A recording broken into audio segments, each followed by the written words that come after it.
Hello and welcome back to another Resident Evil video. Today I'm going to be leaving my review of Resident Evil Village. This game came out in 2021 and I did not do YouTube at that time, so I went back and replayed it and wanted to give you all my review for the game. Before this came out, I was super hyped for this game. Like, I was beyond hyped because I'm one of the rare few that love Resident Evil 7 Biohazard. I think that, honestly, to be honest with you all, don't click off this video, but Resident Evil 7 Biohazard is my favorite in the franchise. And that blows people's minds. People always freak out and they're like, what? It's not Resident Evil 4, it's not Resident Evil 2, it's not 3, it's not 1.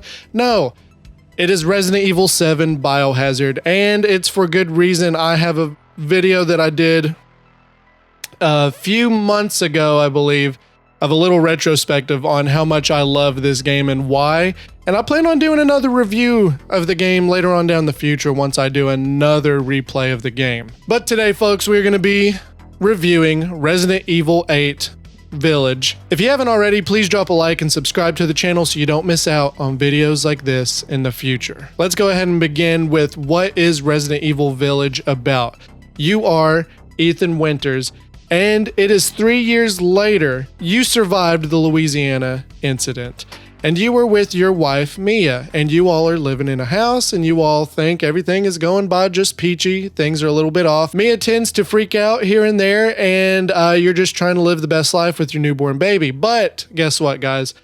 Chris Redfield comes in and literally blasts the place and blows Mia to smithereens. Literally round after round after round. Chris and his team just blow her sky high with their guns. And Ethan's just like, what the hell's going on? What the hell's going on? I have no idea what's going on. Chris is just like, shut the hell up, and takes Rose and Ethan to a safer place. But there's no explanation why, and you don't really get an explanation until the very end, of course. And you wake up in a crashed vehicle site. Rose is missing, Chris Redfield's missing, and a lot of soldiers are dead, other than Ethan, of course. And he's just like, again, what the hell's going on?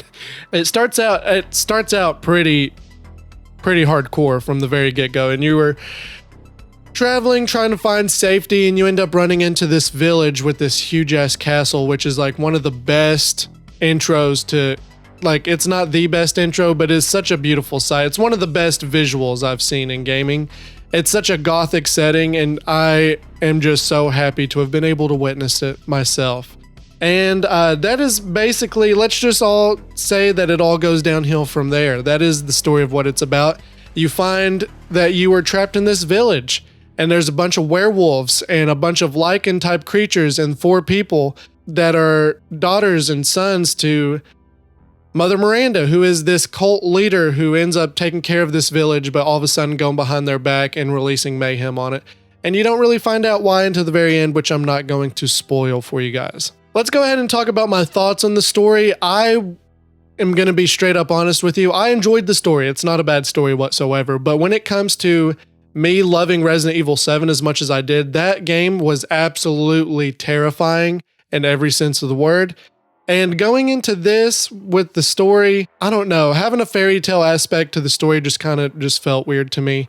The story was told wonderfully. Like, I enjoyed the story, but it just felt a little bit off when you compare it to Resident Evil 7, if you know what I mean. I think the story of Mother Miranda was done absolutely well. I think she's a very scary villain. I think she's very powerful in her own right. Probably one of the most strongest villains that we've seen in Resident Evil thus far. And I love the sons and daughters, and I love, since they are doing it in a fairy tale type form, it only made sense that they were fairy tale type creatures. So you have Lady Dimitrescu, who was a vampire. You have Monroe, who was like this fish creature. Then you have Lady Beneviento, which is by far the best part of the game. Like, that was my favorite part of the game. And it's also the shortest part of the game, which is also a little gripe, but we'll get to that later. And then you have Heisenberg, who I wanted to like, but didn't really like. And I don't know if it was because the voice acting of that character or what, but I wasn't really that big of a fan of Heisenberg. I loved everyone else, but Heisenberg. It's a shame. And let's go ahead and talk about Ethan Winters. Now, the thing that made the story so good was the fact that Ethan Winters was the main character. And I know a lot of people hate Ethan Winters, but he is very... I have a strong love for my boy Ethan Winters. I love him. I love how in Resident Evil 7, he's complete amateur at everything, and he's just like, what the crap is going on? And he's like almost dying left and right. And now you see that he's a lot more experienced and ready to kick some ass, and I respect that. I think it's cool that Chris Redfield gave him proper training to protect himself, because he is kind of valuable property, and people could try to steal him and use him and his family for different deeds. And I think that's really cool. I mean, you can tell just from the gun animations and everything, which we'll talk about the gameplay here in a second, that he has definitely improved as a character. He's a lot stronger, he's a lot faster, agile, and smarter of a human being. But let's not forget about the Duke. Dude, this guy, I swear to God, reminds me of my old coworker from like a few years ago. Looks exactly like him in the face, and he's since passed on, so looking at him in this kind of made me sad, but it was also super funny and enjoyable to see the Duke once again. It reminds me of seeing an old friend. And of course he did that clever line where he's like, what are you buying? And he's like, an old friend told me that once. It just is very nostalgic. It was really cool. I enjoyed the Duke as a character. I think he was really cool. Now let's go ahead and talk about the gameplay. The gameplay compared to Resident Evil 7 is a lot faster. It is a lot more up in your face and action packed, which I enjoyed for the most part. But the thing with my Resident Evils, I like it a little bit more slower paced, a little bit more survival horror instead of action packed superhero style gaming. It wasn't really a major problem. It was still fun overall, but I like my slower paced Resident Evils more.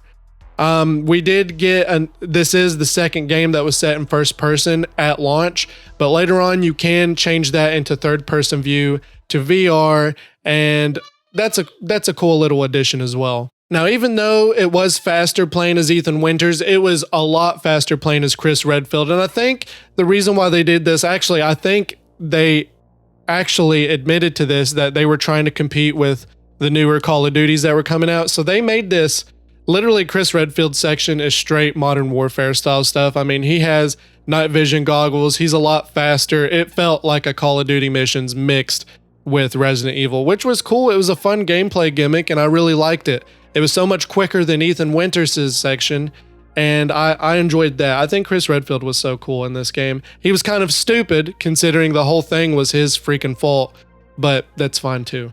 I really liked the first person mode for this game. I love the loading animations, and I love the way that you aim your gun. It just felt a little bit more dangerous compared to the third person, and when you're in first person, you can't see all around you, so it's obviously going to be a little bit scarier. When you're in third person, you can see all around you, so it kind of lessens the fear factor there. Let's go ahead and talk a little bit about some spoilers here. This is about the ending of the game, which I cannot wait to see for the future of Resident Evil. So if you haven't beaten Resident Evil Village, just go ahead and skip like a couple minutes further. First off, Ethan Winters leaving the franchise broke my heart. It still breaks my heart. The ending of this game is by far the best part about this game. Like, I love the intro and the middle, but the ending of this game is so high stakes. The fact that you lost the main character the past two games. I know probably a lot of people didn't really care, but finding out that Ethan was molded the whole entire time was really cool, because I was always wondering, like, how the hell is he, like, putting his limbs back together? And the fact that that was planned the whole time is really cool. Chris Redfield as a character was awesome. I love the fact that he found out that BSAA was using BOWs to try to go into the village to try to do something. What were they after? I don't know. Maybe they were trying to go after the Mega Mycete or something, which leads to questions. What is Chris Redfield going to be up to in the next game, which is super exciting. I cannot wait for that in Resident Evil 9. Hopefully, I believe Chris Redfield is going to be in Resident Evil 9. Either Chris Redfield or Leon. I'm not sure. Maybe both. I'm not 100% sure. Let's go ahead and go over some final thoughts of Resident Evil Village, and that is just the fact that it did not hold up to the level of excitement that I had for this game. When I found out that they were doing another Resident Evil with Ethan Winters, I was like beyond ecstatic. I was like, I'm so excited that Ethan Winters is back, because he is one of my favorite Resident Evil characters. He was such a letdown to so many others, but I could not figure out why. I mean, yeah, he's meant to be you, and it's still like that in Resident Evil Village, but they gave him more personality in this, and I found a lot more love for the character. He was a father in this, and he truly just wanted to find his daughter, and I enjoyed that aspect of the game. This father just trying, just like in the first one, he was a husband trying to find his wife, and now he's a father just trying to find his daughter. And I respect that. I love Ethan Winters. I think that was he's gone but not forgotten, if you know what I'm saying. The story just didn't hold up for me though. Using the fairy tale aspect with the game compared to Resident Evil 7 just didn't really like excite me as much as Resident Evil 7. Resident Evil 7 was a grimy, grindhousey, Texas Chainsaw styled horror, survival horror game. And Resident Evil Village was like a fairy tale nightmare, which is cool in its own right, but I just didn't really find it that amusing, if you know what I mean. The characters were fine. The character development was great with Ethan and Chris and Mia, but the villains, you know, they were just okay. I'm not the biggest fan of these villains other than Lady Dimitrescu and Lady Beneviento. Those are by far my favorite. The other two were just kind of bland for me. The gameplay was tight. I really enjoyed the gameplay, especially when it's in first-person mode. I never really cared for the third-person mode in this game, so I just kept it at first-person at this replay. And I would have to give this just a B. It's not my favorite, but it's not the worst Resident Evil game we've played. It's just a good Resident Evil game, and that's okay. That is completely fine. I'm not mad about it. It's just a good Resident Evil, and that's okay. Have you all played Resident Evil Village? If you have, let me know what you thought about the game down in the comments below. Please don't forget to drop a like and subscribe to the channel so you don't miss out on videos like this in the future.